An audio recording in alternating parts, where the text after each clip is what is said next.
Okay, if you want to know how to print an Ames Web report, this is how I did it 20 some times for my kids. This might be the long way of doing it, I don't know, but this was easy for me. So you log into Ames Web and then you go to a student search option. And when you go to the student search option, you're going to have to type in their name.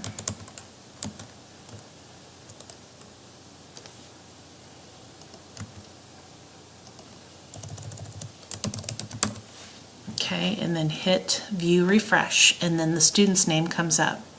You come over here to this little white or this little letter I and click on it, and it gives you this report.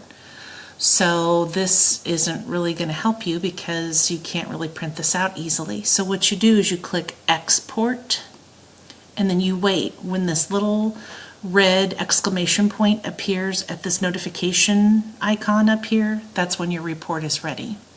And it usually takes a couple seconds. See, it just appeared. So you click on that, and then here's where your student profile report will come up, and it will populate down here on your toolbar. You click it, and look at the pretty report that comes up. It's all nice and color-coded. It shows fall, winter, spring information, what the different tests are, and what the scores were. I printed these on the color copier in the office, and that's what I'm going to attach to my pinks and blues. So if we're supposed to attach something different, let me know. But otherwise, this was the only report I could figure out how to print. So hope that helps. Thanks.